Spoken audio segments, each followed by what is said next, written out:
Ok, on va démarrer. Donc bonjour tout le monde, bienvenue et merci de votre participation. Donc on est ensemble pendant une trentaine de minutes jusqu'à 13 heures à peu près. On pourra déborder un petit peu si besoin. Donc on a pris l'initiative à la demande de France 20 Bio en partenariat avec EcoCert d'aborder un sujet qui vous touche particulièrement vous en tant qu'adhérent sur le sujet d'exportation et en particulier celui de l'export vers les US, donc de vos produits bio certifiés Bio-Europe. Donc on va aborder sur cette demi-heure voilà, un peu le sujet, le contexte réglementaire, les derniers changements qu'il y a pu y avoir côté US avec l'évolution de leur cahier des charges NOP. Et du coup, ça nous permettra de vous expliquer mieux comment, avec ce contexte-là et ces évolutions-là, on arrive à exporter, on peut continuer à exporter vers ce pays. Donc, c'est un webinaire qui est en mode micro-coupé. Ça veut dire que vous pouvez poser des questions, mais les écrire en fait dans l'espace conversation que vous avez en haut. Et on va recueillir toutes ces questions-là qu'on abordera en fin de session. Donc c'est pour ça on prendra le temps d'y répondre et on pourra se permettre de déborder pour ceux qui peuvent rester après 13 heures. Donc je ne me suis pas présenté, je suis Julien Peset, donc d'EcoCert France. Je suis responsable d'un service qu'on appelle BioPlus et qui adresse des sujets de certification, de labellisation autour de cahiers des charges privés. Je prends l'exemple de Déméter, mais aussi des cahiers des charges qui sont liés à l'export. Donc, ce sont des cahiers des charges bio qui sont présents dans les pays dans lesquels vous exportez et qui peuvent parfois, dans un cadre d'équivalence partielle ou absent, vous demander de faire des vérifications complémentaires avec votre organisme de certification, s'il est habilité à le faire. Et vous avez un certain nombre de démarches administratives liées à l'export à réaliser. Et donc, nous, on est là en tant qu'OC pour vous accompagner dans cette voie. Donc dans ce webinaire, on a prévu sur un sommaire d'aborder donc les différents sujets. On va très rapidement vous parler d'EcoCert, mais ce sera très court pour vous expliquer pourquoi en fait on est un peu spécialiste de ces sujets à l'export. Et puis après, on rentrera un peu plus dans le détail de la certification NOB, du contexte US et donc de toutes les voies et toutes les démarches à suivre pour exporter et toutes les vérifications qui sont à réaliser et les vigilances à avoir pour pouvoir faire les choses dans le bon ordre et pas se retrouver bloqué. Alors, slide suivante, Anaïs, si tu y arrives. Donc voilà le sommaire que je vous ai présenté brièvement. On va passer à la suite. Voilà, rapidement pour donc EcoCert. Bon, vous connaissez EcoCert plus ou moins, donc spécialiste dans la certification bio depuis plus de 30 ans maintenant. On travaille sur différents sujets et ce qui nous concerne aujourd'hui dans le cadre de ce webinaire, c'est surtout le fait que EcoCert soit un organisme présent en France historiquement, mais également dans d'autres pays. Et c'est justement cette présence dans d'autres pays, dans d'autres filiales, qui nous permet de maîtriser les sujets liés au cahier des charges bio présents dans ces pays-là, puisqu'on a dans la plupart du temps une filiale présente et qui couvre la zone, le continent. Et grâce à elle, grâce à cette filiale, on est en mesure d'accompagner mieux les exportateurs, qu'ils soient en Europe et particulièrement en France. Donc voilà, on a 36 filiales dans 29 pays et voilà, vous reconnaîtrez dans dans cette liste de pays, notamment les USA ou encore le Japon, qui est un autre sujet et une autre complexité à l'export, mais c'est pas l'objet de ce webinaire. On pourra, au besoin, en partenariat avec France 20 Bio, refaire une session spécifique au jazz pour exporter et comprendre ce qui se passe avec le Japon actuellement. Donc, je vais laisser la parole à Anaïs Destieux, qui est spécialiste sur ces sujets export et qui travaille au quotidien pour justement répondre aux besoins de nos clients bio. Donc, aujourd'hui, on a à peu près 7000 vignerons, viticulteurs, caves coopératives qui sont certifiés bio par EcoCert et qui nous sollicitent de plus en plus pour pouvoir les aider à exporter leurs produits bio vers les USA. Je te laisse la parole, Anaïs. Merci Julien. Donc bonjour à tous. Donc je suis effectivement Anaïs Destieux et donc je suis chargée de support au service export d'EcoCert France. Donc là, on va parler du contexte général. Donc il faut savoir qu'il existe plusieurs règles d'exportation en fonction du pays vers lequel on veut exporter nos produits en bio. Donc certains pays ont signé des accords d'équivalence avec l'Union européenne. Donc vous avez par exemple une liste avec ces pays-là. Donc on va retrouver bien sûr les États-Unis, donc on va en reparler après. On a par exemple le Japon également qui est un pays avec équivalence, mais les vins ne sont pas inclus dans cette équivalence. Donc voilà, en fonction des pays, il y a des particularités dans ces équivalences. Donc ça peut varier en fonction des pays. Ensuite, on a des pays qui n'ont pas d'équivalence officielle avec l'Union européenne, mais qui reconnaissent quand même la réglementation bio. Donc ça signifie que vous pouvez exporter vos vins bio vers ces pays-là sans certification supplémentaire. Votre certification donc bio-UE est suffisante, mais on peut vous demander par exemple un certificat de transaction lors de l'export. Et on a ensuite une troisième catégorie de pays. Donc, ce sont des pays qui n'ont pas d'équivalence avec l'Union européenne et qui ne reconnaissent pas non plus la réglementation bio. Donc, ça signifie que si on veut exporter nos vins, par exemple, au Brésil, il faut obligatoirement se faire certifier selon la réglementation nationale. Donc nous, comme on a des filiales dans tous ces pays-là, on peut par exemple vous proposer la certification selon la réglementation brésilienne ou la réglementation chinoise par exemple. Donc il faut bien se renseigner avant d'exporter vers ces pays-là pour voir dans quel cas on se trouve et donc s'il y a des modalités en plus à effectuer, si on a des certifications supplémentaires à avoir ou pas. Donc maintenant, on va faire bien sûr un focus sur l'export vers les USA. Donc on va voir qu'il y a deux possibilités pour exporter des produits bio vers les USA. Donc il existe un règlement national en vigueur donc aux États-Unis qui s'appelle le National Organic Program, donc NOP. Et il existe également un accord d'équivalence donc qui a été signé en 2012 entre donc l'UE et les USA. Donc, on a donc deux possibilités pour exporter des produits bio vers les États-Unis. Donc, soit en passant via l'équivalence, soit en passant via la certification NOP si jamais nos produits n'entrent pas dans le cadre de l'équivalence.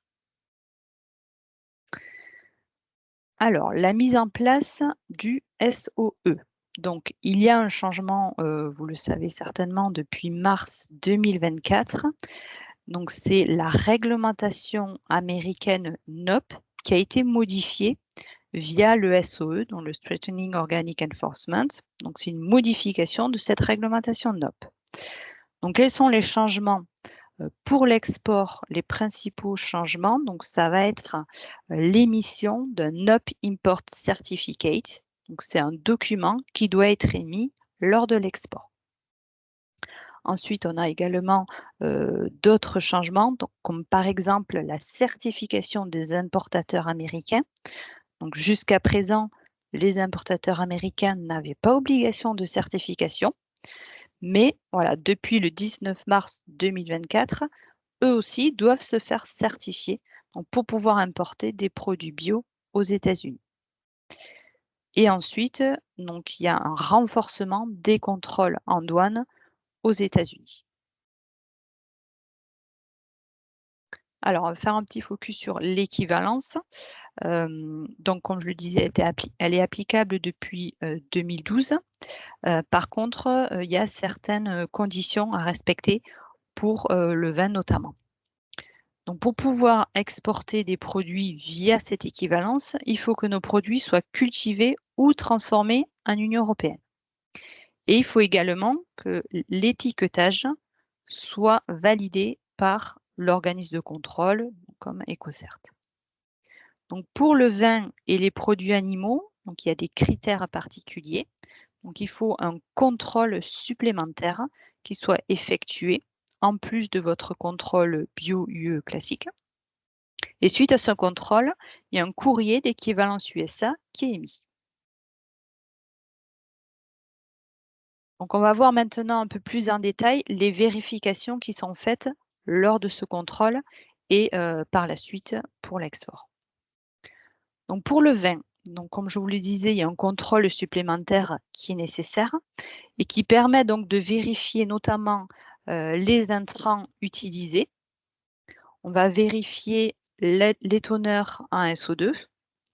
On va vérifier bien sûr la traçabilité des lots et les conditions d'étiquetage. On va vérifier voilà, que l'étiquetage est bien conforme à la réglementation américaine.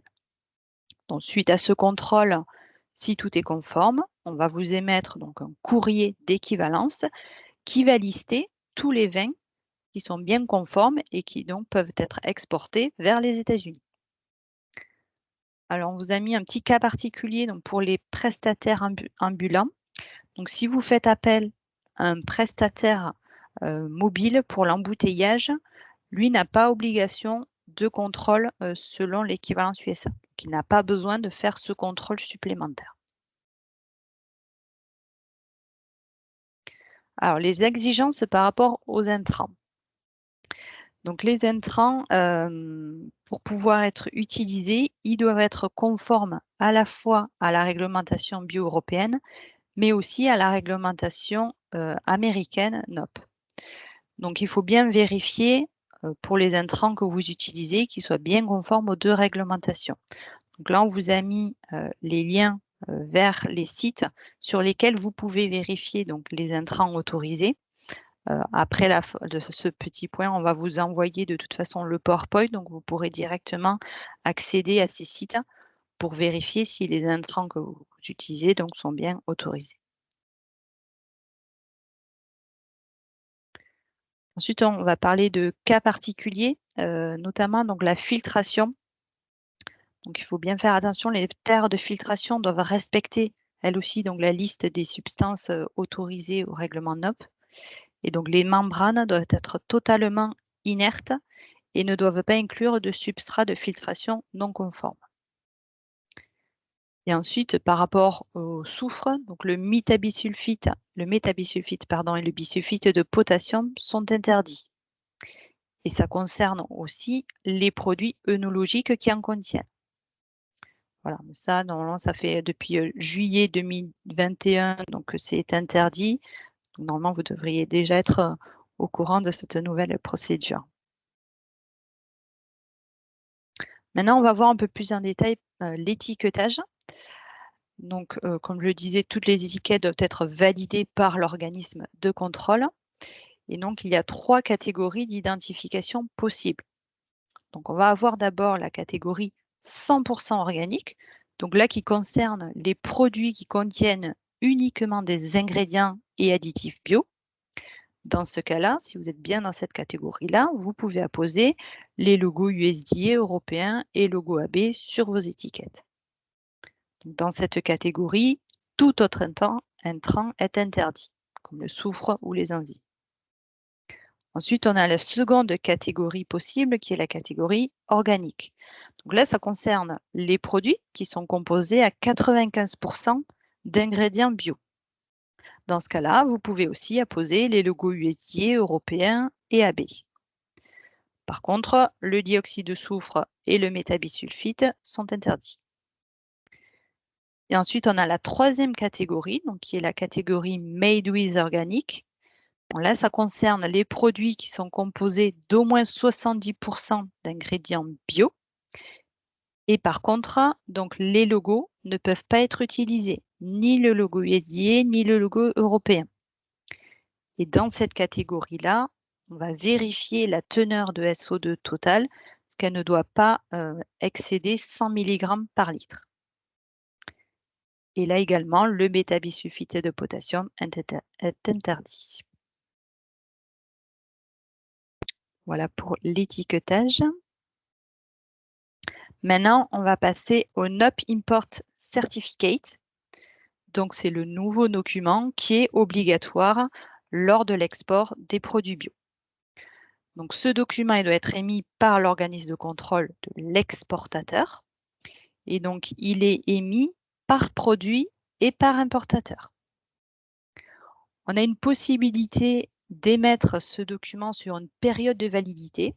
Donc, EcoCert a choisi de les mettre donc soit pour un export, soit pour 3 mois. Donc ça, c'est une période qui est définie en fonction d'une analyse de risque qu'on fait nous en interne. Et donc le NOP Import Certificate, il est émis électroniquement via la base de données américaine OID, Organic Integrity Database. Donc c'est via cette base que les autorités américaines et les organismes de contrôle américains pourront vérifier qu'il y a bien un NOPIC valide. Vous, en tant qu'exportateur ou producteur, vous n'aurez pas accès à ce site-là, puisqu'il est vraiment réservé aux autorités. Et ce sont les organismes de contrôle qui enregistrent les sociétés directement dans cette base de données. Donc voilà un modèle du NOP Import Certificate. Donc il sert vraiment à prouver le caractère biologique du produit. Et donc il est nécessaire pour le dédouanement donc, des produits en bio aux États-Unis. Sans ce document, le produit ne pourra pas être dédouané en bio et donc sera déclassé en conventionnel.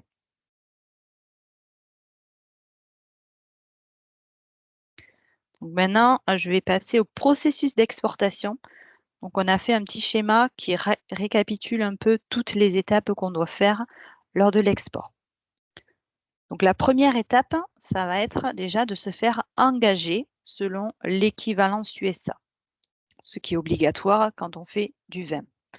Donc pour cela, il faut nous envoyer le formulaire d'engagement et le devis signé. Voilà, il faut bien faire attention parce que toute la chaîne doit être contrôlée, du producteur jusqu'au distributeur final, pas uniquement les producteurs.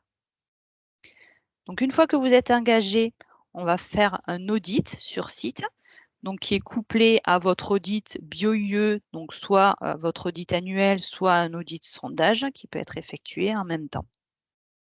Suite à cet audit, donc on va faire une revue du dossier et donc on va émettre un courrier équivalence USA qui liste tous les vins qui sont conformes et qui peuvent être exportés vers les USA. Et sur cette attestation, on va préciser dans quelle catégorie se trouvent vos vins. Donc s'ils sont 100% organiques ou made with organique. En parallèle, il faudra faire valider vos étiquettes. Donc, toutes les étiquettes doivent être validées par l'organisme de contrôle pour chaque millésime et chaque importateur. Ensuite, donc c'est à ce moment-là que vous demandez le NOP Import Certificate, lorsque vous savez que vous allez exporter vos produits, que vous êtes prêt à faire l'export. Il faut demander donc le NOP à votre organisme de contrôle. Donc pour cela, il faut envoyer tous les documents nécessaires qui sont exigés par l'organisme de contrôle et bien faire attention, la demande doit être faite avant que la marchandise parte. Ça fait partie des exigences de la réglementation américaine. Le NOPIC doit être validé avant le départ de la marchandise. Donc ensuite, l'organisme de contrôle va faire les vérifications nécessaires et elle va valider donc, le NOPIC électroniquement dans l'OID. Et c'est uniquement après validation du NOPIC que la marchandise peut partir. Ensuite, votre importateur américain doit déclarer le numéro du NOPIC correspondant sur le portail américain de déclaration douanière. C'est pour ça qu'il est essentiel d'avoir un NOPIC valide, sinon il ne pourra pas être déclaré en douane et donc la marchandise ne pourra pas être dédouanée en bio. Et donc enfin, la dernière étape, c'est le dédouanement aux USA. Donc les autorités douanières vont vérifier qu'il y a bien un NOPIC valide et elles vont procéder à la mise en libre pratique. Voilà pour un petit récap du processus d'exportation. Donc maintenant, on va répondre à vos questions, si vous en avez.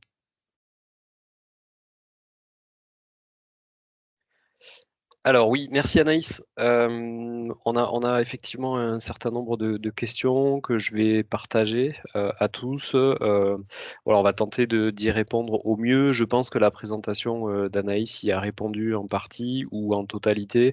Mais en tout cas, si vous avez d'autres questions, si vous avez voilà, des questions, enfin en tout cas des réponses partielles, on reviendra vers vous à travers donc, le réseau France 20 Bio. Donc n'hésitez pas à continuer à poser nos questions. On partagera en fin de webinaire tous les contacts que vous avez, donc France 20 Bio et EcoCert, avec notamment les emails de nos équipes qui seront en mesure de répondre à des questions plus spécifiques, soit techniques, soit liées à votre structure et à vos particularités. Alors, on avait une première question, mais je pense qu'on y a répondu hop, de Laura qui nous demandait est-il possible d'avoir des informations concernant la vinification jusqu'au conditionnement? Donc, je pense qu'on a décrit un petit peu le processus. Anaïs, tu me coupes si c'est pas le cas, où effectivement chacune des étapes doit bien faire l'objet de vérification. Tout Et à ça fait. rejoint la deuxième question que nous avons eue juste après de Mélanie qui nous demandait si les prestations de filtration étaient également soumises à ces obligations-là. Donc, Anaïs, tu confirmes que oui. Oui, oui, oui, toutes les étapes doivent être contrôlées. OK.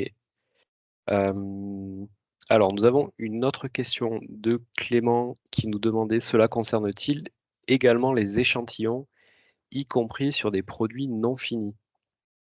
Alors là, je pense que ça devait être lié à un commentaire d'Anaïs. Alors, si vous exportez un échantillon gratuit qui n'est pas destiné à la commercialisation, vous n'avez pas besoin de demander le NOP Import Certificate. Ensuite, nous avons une autre question de Marie qui nous demandait qui nous posait la question sur les délais moyens pour valider des NOPIC. Donc peut-être Alors, Anaïs, tu peux partager l'expérience EcoCert. ouais, donc pour EcoCert, on a un délai actuel de 24 heures. Alors ensuite, la mention contient des sulfites peut être laissée sur l'habillage. Je pense que ça, on est plus sur des questions de réglementation générale. Ouais, il faudra vérifier avec notre service étiquetage. Ok, donc on se garde la réponse à fournir. Tac, tac, tac.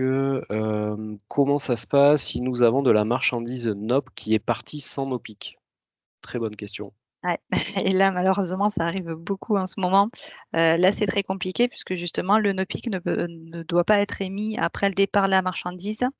Alors nous, EcoCert, ce qu'on propose, si vous arrivez à obtenir un écrit de la part d'une autorité américaine, donc soit des douanes, soit de l'organisme de contrôle du client américain, qui confirme que le NOPIC peut quand même être émis, nous, on se base sur ça et on accepte quand même de l'émettre, même si la marchandise est déjà partie. Voilà, exceptionnellement, on peut faire cette dérogation-là du moment qu'on a un écrit d'une autorité américaine. Ok, je continue sur les questions. Tac, tac, tac. Est-ce que, donc entre enfin, l'équivalence et le NOPIC, est-ce que seul l'équivalence suffit ou pas? Est-ce qu'il faut les deux?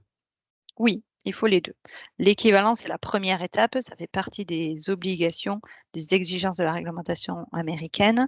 Donc, une fois que vous avez l'équivalence, il faut en plus demander le NOPIC lors de l'export.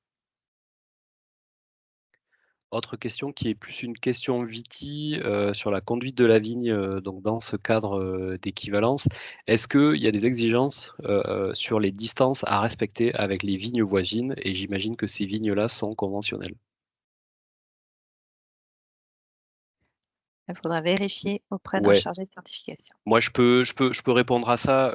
Donc comme on est dans un contexte d'équivalence, et l'équivalence elle est par contre totale sur la partie Viti, donc sur la conduite de la vigne, donc les règles sont les mêmes en fait que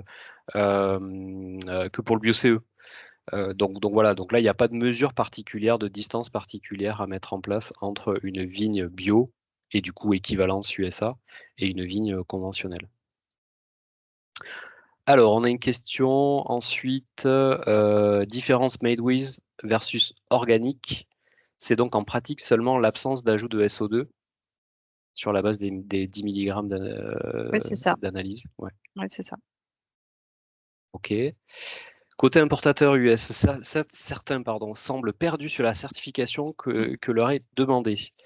Pour les Oui. orienter, avez-vous un site web dédié? Quel coût pour eux? Quels sont les délais actuels? Donc Alors, côté importateur. ouais, donc effectivement, c'est tout nouveau pour eux, c'est assez compliqué. En plus, en ce moment, du coup, il y a des délais de certification aux États-Unis qui sont très longs. C'est pour ça que pour l'instant, on a encore la possibilité d'émettre des NOPIC pour des importateurs américains qui ne sont pas encore certifiés. Donc, pas de panique si votre client n'est pas certifié.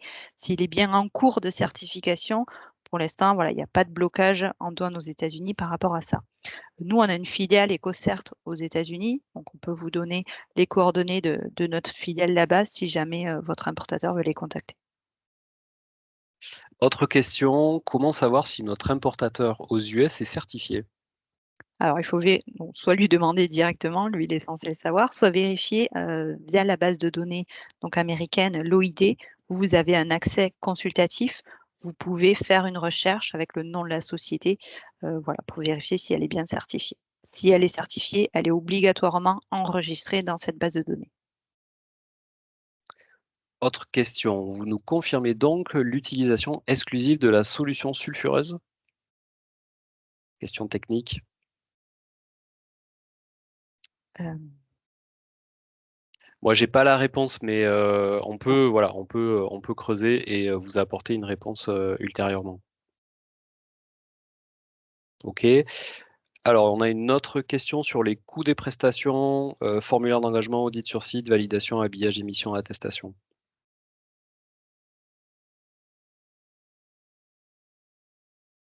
pour un EcoCert. Donc, le tarif du NUP Import Certificate, c'est 50 € hors taxe. Le tarif de la validation d'étiquette, c'est 15 € hors taxe. Et l'audit, donc équivalence USA, l'audit initial, c'est 285 € hors taxe. Autre question, vous évoquez le départ de la marchandise, vous parlez du départ du bateau ou bien du départ de la marchandise depuis notre entrepôt? C'est bien le départ du bateau, donc quand la marchandise quitte le pays. Donc, vous pouvez faire la demande de NOPIC au moment où la marchandise part de chez vous, puisque c'est d'ailleurs généralement à ce moment-là que vous avez tous les documents, donc notamment la facture de vente, elle est souvent émise quand la marchandise part de chez vous. Donc, c'est là que vous pouvez faire la demande de NOPIC. Normalement, ça nous laisse le temps entre le moment où elle part de chez vous et le moment où elle quitte le bateau, elle quitte le pays. Normalement, il y a un certain laps de temps, il y a plusieurs jours, voire une semaine ou deux. OK, une question de Marion. Alors, les produits 2023 qui sont déjà partis, doivent-ils avoir tous un OPIC? Et à partir de quelle date en gros? Alors, les contrôles ont été faits à partir du 19 mars, donc pour les marchandises qui sont parties depuis le 19 mars 2024. Donc tout ce qui a été exporté avant, alors normalement, le NOPIC était déjà obligatoire, hein, ça a toujours fait partie des exigences de l'équivalence, mais il n'était pas contrôlé lors du dédouanement. Donc effectivement, peut-être que vous n'en faisiez pas la demande jusqu'à présent. Mais potentiellement, votre client américain peut avoir un écart, par exemple, dans sa certification s'il n'a pas ce document-là, puisqu'il était déjà obligatoire. Mais aujourd'hui, on ne peut pas émettre un OPIC pour un export qui est parti en 2023. OK, on a une question sur, le lien, vers la base de données. Est-ce qu'on peut la partager? Oui, Est-ce qu'on peut bien le sûr. partager? On On le peut vous partagera. mettre le lien, puisque vous avez un accès consultatif, donc notamment pour vérifier si votre importateur est bien certifié. OK, autre question sur le NOPIC, doit-il comporter le numéro de lot des bouteilles expédiées? Alors, si le NOPIC est émis pour un seul export, effectivement, on va noter le numéro de lot. Par contre, s'il est mis, par exemple, pour 3 mois, dans ce cas, on ne va pas noter le numéro de lot puisque potentiellement, pendant 3 mois, vous allez exporter plusieurs lots différents. OK, donc pour le logo AB, est-il bien toujours toléré sur nos étiquettes, dans certains États? Il était barré dans votre présentation pour le Made with Organic Grapes. Oui, pour le Made with Organic, vous ne pouvez mettre aucun logo, ni AB, ni Eurofeuille, ni USDA. Donc étiquette contre étiquette. Oui. Ok. Autre question, est-ce qu'il faut payer le NOPIC à chaque fois et pour chaque vin? Alors, le NOPIC, il est émis donc par demande. Donc là, on va parler pour EcoCert, hein. Vous pouvez faire une demande pour 20 produits, 20 vins qui sont expédiés, jusqu'à 20 qui sont expédiés donc vers le même importateur. Donc si vous avez 20 vins qui sont expédiés vers un même importateur, vous allez payer une seule fois 50 € hors taxe. Ok. On a une précision sur la solution sulfureuse, si elle est, du coup, si son utilisation est exclusive, on parle de SO2 gaz ou de l'E220. Bon, qui est plutôt une question très technique là pour le coup. Je sais pas si Anaïs. Non, je ne saurais Donc pas dire. on fera un retour, ouais, on fera un retour particulier là-dessus. On a un complément d'information pour rebondir sur votre réponse sur les exportateurs, sur les importateurs US. La tolérance actuelle est valable seulement s'ils sont en cours de certification. C'est ça. Voilà, s'ils ont déjà contacté un organisme de contrôle. Ok, une autre question qui semble être la dernière. Donc le NOPIG n'est pas forcément adapté à une quantité, mais bien par un produit sur une durée du coup. Il est à Alors, la si on fois est valable pour une durée et pour une quantité. Oui, c'est ça. Si on émet un OPIC, bon, pour un export, c'est très simple, on va mettre la quantité exportée pour chaque produit. Par contre, si on l'émet pour 3 mois, effectivement, il va falloir estimer une quantité que vous pensez exporter sur cette période-là. Pour l'instant, cette quantité n'est pas contrôlée, ce n'est pas bloquant lors du dédouanement aux États-Unis. Si finalement, au bout des 3 mois, vous en avez exporté moins, c'est pas grave. Il n'y aura pas de blocage. Donc, il vaut mieux en déclarer un peu plus pour être sûr de passer. Sinon, si au bout de 2 mois, vous avez déjà exporté la totalité, ben, dans ce cas, il faut refaire une nouvelle demande de NOPIC. Ok, on demande à nous rappeler la durée du NOPIC et savoir si c'est pour chaque importateur. Alors oui, c'est un OPIC par importateur. Et la durée, donc c'est soit on l'émet pour un seul export, soit on l'émet pour 3 mois. Ok. Et une dernière question qui sera peut-être la dernière, après on va clôturer la session. On a l'habitude de demander l'équivalence NOP. Est-ce qu'il faut demander à EcoCert un engagement? Et si oui, quelle est sa durée de validité? Est-ce que c'est en gros un engagement annuel? Alors si vous êtes déjà engagé pour l'équivalence, vous n'avez pas à vous réengager. On va venir vous contrôler chaque année selon l'équivalence. Ok. Merci beaucoup. On va du coup s'arrêter là sur ce webinaire. Donc, si vous avez encore des questions, nous, on vous invite à les partager avec donc vos contacts France 20 Bio sur les différentes entités, on va dire, locales. Merci de votre participation. J'espère que cette session a répondu à pas mal de vos questions. De toute façon, voilà, France 20 Bio et nous-mêmes, EcoCert, on est à vos dispositions si besoin d'éclaircir certaines situations. Donc le webinaire, on partagera à la fois l'enregistrement pour vous-même ou ceux qui n'ont pas pu participer et on transmettra la présentation, le support de présentation qui peut vous servir de guide pour vous accompagner dans vos démarches d'export vers les USA. Merci encore. Merci à Je vous dis tous. à bientôt. Bonne journée. Au revoir.